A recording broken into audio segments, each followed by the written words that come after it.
रणदीप, मेरा भाई सरबजीत तो रहा नहीं।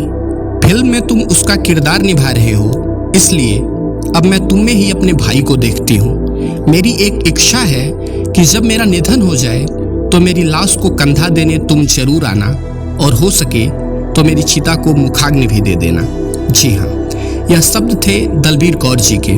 दोस्तों, पाकिस्तान के कोट लखपत जेल में बंद कैदी सरबजीत सिंह की बड़ी बहन दलबीर कौर जी, जिन्होंने अपने भाई की रिहाई और वतन वापसी के लिए 22 वर्षों तक कठिन संघर्ष किया। कहानी कुछ ऐसी थी कि वर्ष 1990 के अगस्त माह की 28 तारीख को पंजाब के तरनतारन जिले के भीखीविंड गांव के रहने वाले सरबजीत सिंह अटवाल गलती से सीमा पार कर पाकिस्तान चले गए। वहां उन्हें पाकिस्तानी सुरक्षा बलों ने पकड़कर उन पर जासूसी और बम धमाके में शामिल होने का झूठा आरोप लगाकर गिरफ्तार करके जेल में बंद कर दिया। पाकिस्तान सुप्रीम कोर्ट ने पुलिस और सरकारी वकीलों की झूठी दलीलों को स्वीकार करके सरबजीत को मंजीत सिंह घोषित करके उन्हें कई बार अदालत में पेश किया। न्यायालयी नियम के तहत सरबजीत सिंह का केस लड़ने और अदालत में उनका पक्ष रखने के लिए उन्हें एक वकील प्रदान किया गया, जिनका नाम ओवैस शेख था। वकील ओवैस शेख ने यह दावा किया कि उनका मुवक्किल सरबजीत बेगुनाह है और वह वास्तविक आरोपी मंजीत सिंह के नाम पर सजा काट रहा है।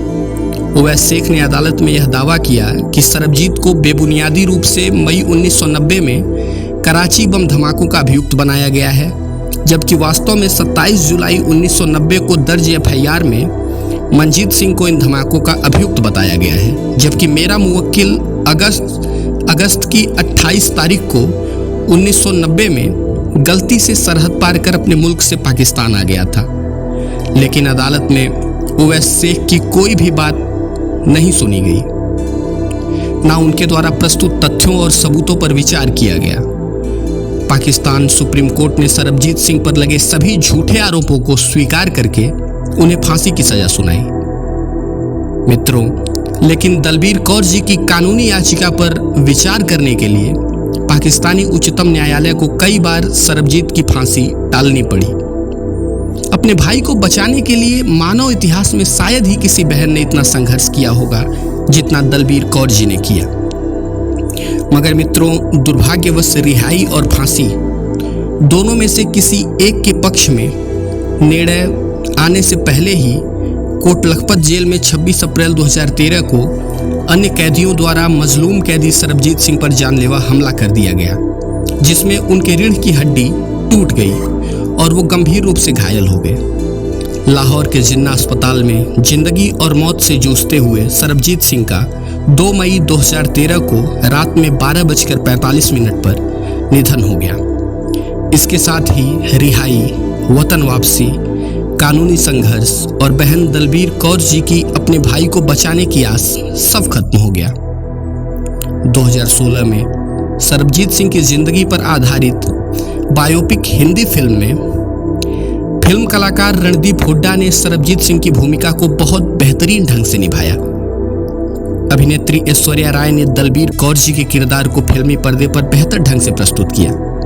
फिल्म की शूटिंग के दौरान सेट पर मौजूद दलबीर कौर जी ने पहली बार जब रणदीप हुड्डा को अपने मरहूम भाई सरबजीत सिंह की वेशभूषा में देखा तो वो अत्यंत भावुक हो गई और उन्होंने रणदीप हुड्डा से अपनी एक भावुक इच्छा जाहिर की, मेरे मरने के बाद तुम मेरी अर्थी को कंधा और मेरी चिता को मुखाग्नि देने जरूर आना रणदीप, क्योंकि तुम में ही मैं अपने भाई को देखती हूँ। मित्रों, 25 जून 2022 को दलबीर कौर जी का हृदय गति रुकने के कारण 60 वर्ष की उम्र में निधन हो गया।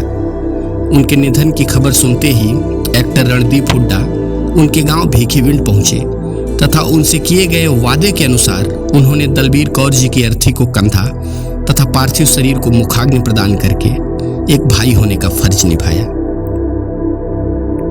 यह भावुक कहानी मैं आप लोगों के सामने इसलिए प्रस्तुत कर रहा हूं क्योंकि इस कहानी ने मेरे दिल को छू लिया मित्रों, और उम्मीद करता हूं कि ये आप लोगों को भी पसंद आई होगी। धन्यवाद दोस्तों।